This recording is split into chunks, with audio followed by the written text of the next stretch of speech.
Mike Johnson. Rep. Mike Johnson is a great choice for Speaker of the House. He has 74% on the Liberty score. McCarthy was 54%. So you're talking a full order of magnitude higher on the Liberty score for Mike Johnson. He has an F rating on Republicans for Ukraine. My kind of guy. F rating on far left democracy score. Good. We'll show you that. Voted against every Ukraine bill after the first one. McCarthy never voted against it. Objected to certifying the 2020 election and helped file the Texas amicus brief. Good. Extremely focused on investigations into the Biden crime family, Mayorkas, and the rest of the administration. Fantastic. Doesn't run to the spotlight. And here he is, of course, with Tucker Carlson there as a wonderful indicator. If there's a lot of members of Congress that refuse to go on Tucker Carlson's programming, remember, read, no Democrats are secret Republicans. A ton of Republicans are secret Democrats, okay? So Mike Johnson was a regular on Tucker Carlson's excellent programming. Mike Johnson, let's go to his website, about Mike Johnson. Republican member of Congress, proudly serving Louisiana's 4th District. He represents 700,000 residents, 16 parishes, northwest and western regions of the state. Mike was elected to the House of Representatives in 2016. Well, hell yeah. By the largest margin of victory the region has seen in over 50 years. Mike Johnson is a experienced constitutional lawyer. Come on, baby. Give it to me. Into my veins. Let's go. Mike serves on the House Judiciary Committee, boom, shakalaka, and is chair of the subcommittee on the Constitution and Limited Government. He serves on the Select Committee of Weaponization, Federal Government, and House Armed Services Committees. His district includes important military installations, very valuable there. I like guys from military districts. Mike is a dedicated husband and father of 4, attorney who has devoted his life and career to fighting fundamental freedoms and traditional values, and has always been a priority of people of Louisiana. Mike spent 20 years successfully litigating high-profile constitutional law cases in district and appellate courts nationwide. This guy sounds like hell on earth for libs. Really nice. He litigated cases, defender of right to life, liberty, free speech, Second Amendment, free market principles. In his law practice, he drafted landmark legislation. Many states and municipalities provided legal counsels to member of Congress, governors, legislatures, cities. This is the kind of guy you need. You need a guy who can actually do the legislative and constitutional muscle work, right? Incredible job. Amazing, amazing. So his son is little notes here. His son is a firefighter. Pretty based. And he is a graduate of Louisiana State University. His doctorate from Louisiana State University. So he's actually doctor. Unlike Jill Biden, he refused. You must call me doctor. It's Dr. Jill Biden. He doesn't demand to be called doctor. So, and then you can see here, he has 4 children with his wife. And there's a nice photo there of them and their 4 children up top. Look at that. Absolute alpha Chad. Alpha Chad. Have 4 kids? Dude, anyone who has more than 3 kids is Chad in my book. Total Chad. Good for you. Good for you, Mike Johnson. Well done. So here's the democracy score. Okay, from the George Soros organization. So this is from the George Soros funded organization. Democracy score F, very poor. We don't like him. Signed the Texas amicus brief, objects to the certification of the election, made false or irresponsible statements about our democratic systems. Oh, really? What about Hillary Clinton claiming to be president for the last 20 years? How about that? How about the last time that you guys objected and put up fake electors, got a bunch of Hollywood people to mule and complain and beg the Electoral College to switch their votes? Why are you all in prison? Where's the special counsel looking into this? Oh yeah, there was one. It's toothless John Durham sitting around eating Cheetos.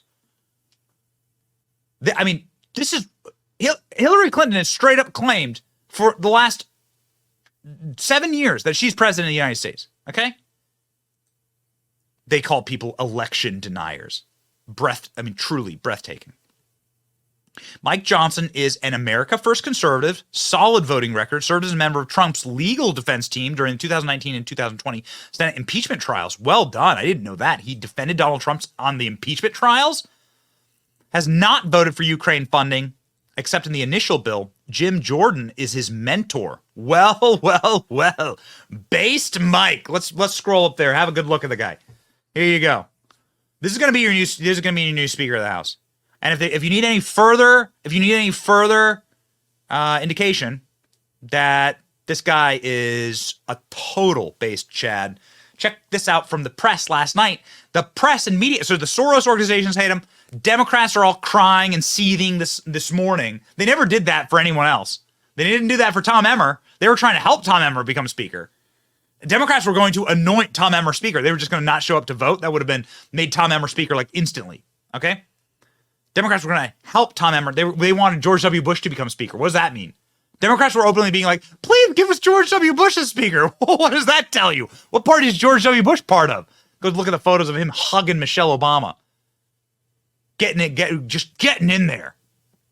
These frauds. I'm so sick of them. So, last night, the press proved that they hate Mike Johnson, that they really don't like Mike Johnson. The press had an aneurysm at his little press conference last night, and you got to hear the reactions.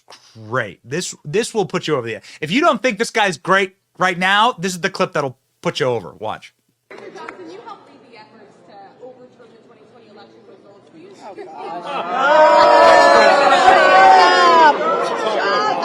Next question. Next question. Boo! Donald Trump on Truth Social. Come on, baby. Congratulations to Republicans. Yesterday was a very big and important day. Gave us a quick and easy way forward. Donald Trump is effectively saying, my strong suggestion is to go with leading candidate Mike Johnson. Get it done fast. Love, DJT. There you go. Down at the very bottom. Trump wasn't endorsing because there's a number of great people that were running yesterday, including people that are big, strong Trump supporters like Byron Donalds. And you all know that we like Byron Donalds a lot on this program. So, Donald Trump on Mike Johnson. Trump was asked about it. Trump's endorsing the guy. Watch. Respected by everybody. I hear it looks like it's really good. I haven't had one negative comment about him. Everybody likes him. Just respected by all. And that's something we need. And it looks like that's going to happen. So that'll be a wonderful thing. I put out a group today on him. And they did one last night. You saw that. We think that somebody that's going to be really spectacular. And maybe for many years to come, he'll be very good. So we're very happy about that. So Donald Trump is saying, hey, this is going to be a really good thing. And maybe it will be. I mean, I'm totally down. Listen, guys, we've been watching these clips of Mike Johnson ripping through like big tech. Like, for instance, when they brought in Twitter, Mike Johnson was able to question the censors at Twitter. These are the people that nuked the great ALX from the platform for absolutely no reason. They stopped us from having millions of followers. As soon as these people left, we got millions more followers on Twitter. They had their boot on our neck. Mike Johnson had our back, saying that Twitter had just simply become an FBI subsidiary. Watch. The federal government, from Democrat members of Congress to intelligence agencies, including the FBI, used Twitter and other social media companies to censor Americans' speech. If the alarm bells are not going off, then you're not paying attention. Over the past 3 years, documents show, they prove what you guys have uncovered here, is there's communication between Twitter and the FBI. It was constant, it was pervasive. Twitter was basically an FBI subsidiary before Elon Musk took it over. The Twitter files revealed that by 2020, Twitter was engaged in open information sharing with the intelligence community, and now we know there were many intelligence agencies apparently involved in this. The FBI pressured Twitter to act on election-related tweets leading up to the 2022 election. Of course, they did it in 2020 as well. And Twitter dutifully censored content as a result. Twitter executives restricted accounts. They censored speech that conflicted with the left's narrative. Twitter has used its internal tools to control and manipulate speech considered misinformation. And who was determining that? It was the government bureaucrats. Documents show that Twitter used visibility filtering to restrict certain accounts and posts and removed people from the platform altogether. The Twitter files should be a matter of bipartisan concern for every member of Congress and every American citizen because it is a bedrock principle of our constitutional system that the government does not get to decide what speech is acceptable or true. Come on, baby. That's the constitutional lawyer in him. That's the constitutional king sitting there giving the lecture. Who needs the whiz bang? Nobody. It's good. It's good to be understated. It's good to be in control. This is how you win. It's a valuable thing. And he's asking all the right questions. We've done show after show after show about who left the cocaine in the White House. Who did it? Oh, we know who. Name rhymes with Bunter Hyden. But ladies and gentlemen, Mike Johnson also asking that question. Go. Secretary Mayorkas, we have the frustrating responsibility on this committee of providing oversight of your agency, but I have to be honest and tell you I'm not sure exactly what you do at the Department of Homeland Security other than great harm. On your watch, the data is pretty clear. We've had record levels of illegal immigration, a rapid decline in deportations, skyrocketing fentanyl deaths across our country, and the Secret Service, which is a DHS component, can't determine who left cocaine at the White House. Shaka-laka, come on, baby! Flames on!